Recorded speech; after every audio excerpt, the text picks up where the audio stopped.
warahmatullahi wabarakatuh. Kami dari kelompok 5 telaah kurikulum SMA akan memaparkan hasil wawancara tentang kurikulum 2013 dan kurikulum darurat. Yang pertama, profil narasumber. Nama lengkap Ali Nur Cahya, tempat tanggal lahir Bandung 30 Agustus 1993. Alamat Kampung Liung Gunung, RT 04 RW 06, Desa Neglasari, Kecamatan Cipongkor, Bandung Barat. Pendidikan terakhir beliau adalah S1 Pendidikan Matematika. Beliau adalah guru sekaligus wakil kurikulum di Sekolah SMA Muslimin. Selanjutnya ada pemaparan hasil dari wawancara kami dengan narasumber. Kurikulum 2013 darurat adalah kurikulum yang disederhanakan dari kurikulum sebelumnya untuk melakukan pembelajaran jarak jauh yang digunakan dalam keadaan seperti masa pandemi ini. Kurikulum 2013 darurat ini bertujuan mengurangi beban mengajar guru dan siswa dalam bentuk merdeka belajar. Diharapkan guru dan siswa atau peserta didik dapat belajar dari keadaan sehari-hari.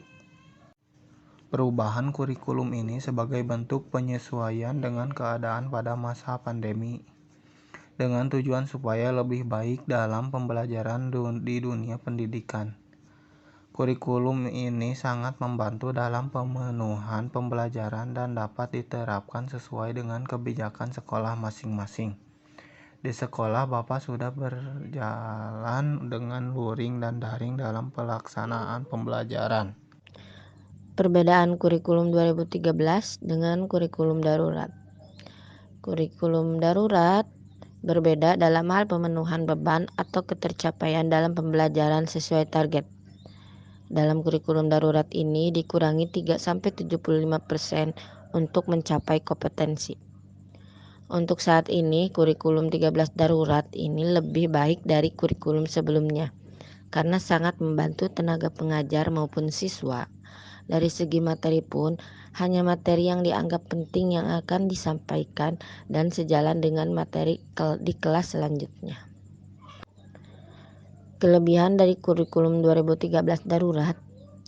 Menurut Bapak, kelebihannya adalah mengurangi beban mengajar guru.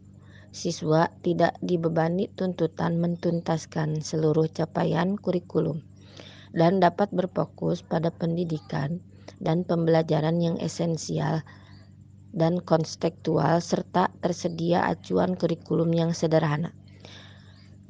Kekurangan dari kurikulum 2013 darurat. Menurut Bapak, kekurangan kurikulum 2013 darurat ini adalah kurang efisiennya waktu, sosialisasi, keefektifan dan keefisienan pada kurikulum 13 darurat, yaitu jika ditinjau dari kondisi saat ini, pembelajaran sangatlah efektif dilaksanakan. Akan tetapi, jika kondisi berubah, maka sebaiknya kurikulum 13 darurat ini tidak ditetapkan lagi. Dari segi pengajar, kurikulum ini akan lebih efektif jika pengajar mampu menyampaikan materi dengan menarik dan mudah dipahami meskipun secara daring. Apalagi dalam mata pelajaran matematika, siswa lebih sering mengeluh karena kurangnya penjelasan dari materi yang diajarkan pada masa pandemi ini. Pada pembelajaran daring juga banyak sisi negatifnya. Seperti halnya jika belajar secara biasa atau luring, guru dapat memantau secara objektif bagaimana siswa belajar, dan akan tetapi pada saat luring, guru tidak dapat memantau sepenuhnya. Dikarenakan jarak, meskipun pemantauan tetap dapat dilakukan melalui Zoom meeting, hasilnya akan tetap subjektif. Pada dasarnya, semua kurikulum itu baik karena disesuaikan dengan situasi dan kondisi di lingkungan masyarakat. Kurikulum darurat ini cukup membawa hasil yang lebih baik karena mengurangi beban pengajar guru dan membebaskan siswa untuk berkreasi dengan istilah Merdeka Belajar. Kendala pada pembelajaran kurikulum darurat. Salah satu kendala dalam pelaksanaan kurikulum darurat adalah belum mempunyai kapasitas yang memadai untuk menghadapi situasi pembelajaran yang belum pernah dialami sebelumnya. Banyak siswa yang mengeluh karena tidak memiliki akses untuk pembelajaran daring, seperti tidak memiliki HP, sinyal yang terbatas di setiap daerah, dan kuota yang tidak memadai.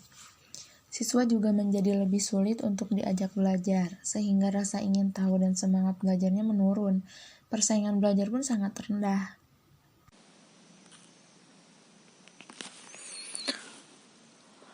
Cara mengatasi kendala-kendala yang terjadi dalam penerapan kurikulum darurat. Penyederhanaan pembelajaran yang dilakukan dari full day menjadi 2-4 hari dalam seminggu dan maksimal pembelajaran hanya 2 jam dalam setiap pertemuannya. Menjadikan setiap pembelajaran menarik dan menyenangkan agar tidak monoton, misalnya dengan video pembelajaran matematika yang menarik dan mudah dipahami.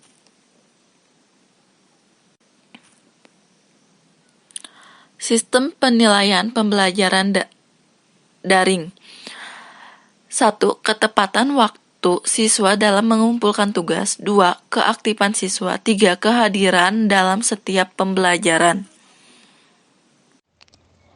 Hasil dari penerapan kurikulum darurat selama COVID-19. Belum terlihat hasil dari penerapan kurikulum darurat ini. Hanya saja, yang disarankan dampaknya sangat mempengaruhi kualitas pendidikan di masa mendatang, yang diharapkan dapat bersaing secara global dalam dunia pendidikan di masa mendatang. Kesimpulan dari wawancara ini adalah kurikulum darurat 2013 ini sangat cocok digunakan pada masa pandemi saat ini karena sangat membantu untuk melaksanakan pembelajaran jarak jauh dengan tidak mengubah substansi dalam pendidikan, sehingga diharapkan peserta didik bisa mendapatkan pengalaman belajar yang mengesankan dan bermakna. Sekian pemaparan dari kelompok kami tentang hasil wawancara bersama Pak Ali. Berikut adalah nama-nama anggota dari kelompok 5. Yang pertama, Yuliani. Yang kedua, Siti Nurhayati. Yang ketiga, Suminar Febrianti. Yang keempat, Mita Jamilah. Yang kelima, Febriandi Nurhidayat. Yang keenam, Dia Sobaria. Yang ketujuh, Cucu Tika. Dan yang terakhir, Adi Husein. Terima kasih.